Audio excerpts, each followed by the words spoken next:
நான் நடந்து வந்துட்டு இருந்தேன் தாங்க. இந்த மரத்தில் பழம் பழுத்து தொங்கிட்டு இருந்துச்சு.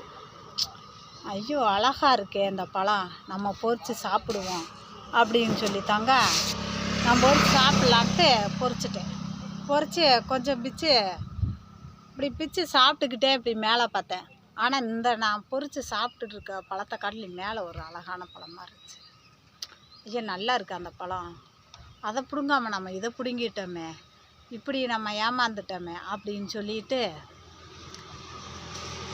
அப்படின்னு மனசுக்குள்ளே நினச்சிட்டு அது எப்படி பிடுங்கிறது, இந்த பழம் மேலே இருக்க எட்டாமல் இருக்குது, அதை எப்படி பிடுங்கிறது, எப்படினாலும் நம்ம முயற்சி பண்ணி ஆகணும், நம்ம பிடிக்கணும் அப்படின்னு சொல்லிட்டு இந்த மரத்தில் ஏறுறதவங்க ஏறினா அந்த மரத்தில் ஏறவே முடியல.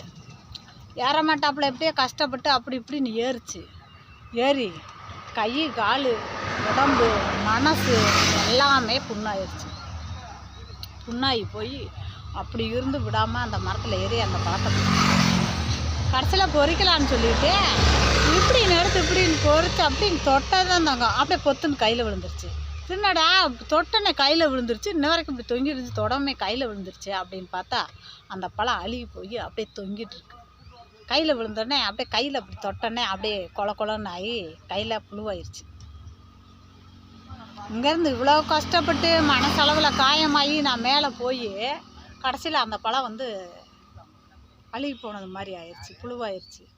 ஐயையோ நம்ம இப்படி ஆசைப்பட்டு கை கால் எல்லாம் அப்படி காயமாக்கி மனசுக்குள்ளேயும் நம்ம இப்படி நம்ம இந்த பழத்தை பார்த்து ஏமாற்றோமே, அது அழகாக இருந்துச்சே அப்படின்னு சொல்லி நம்ம மனசுக்குள்ளேயும் காயப்பட்டு மேலே ஏறி பார்க்கணும். கடைசியில் அப்படி புழுவாக போச்சுட்டாங்க. அப்போ அதில் என்ன தெரியுது, ஏன் நம்ம கீழே நடந்து வந்துட்டு இருக்கும்போதே இந்த பழந்தே நம்மளுக்கு அழகாக கண்ணுக்கு காமிச்சதில்ல, அதை பிடுங்கி சாப்பிட்டு நம்மளுக்கு அழகாக இருக்கலாம்ல. கடவுள் நம்மளுக்கு கொடுத்து அழகான மலரை சாப்பிட்டு நிம்மதியாக பிள்ளைகளோட சந்தோஷமாக இருக்கிறத விட்டு அழகுக்கு ஆசைப்பட்டு போய் கடைசியில் என்னாச்சு, ஏமாந்ததை மிச்சமாச்சு.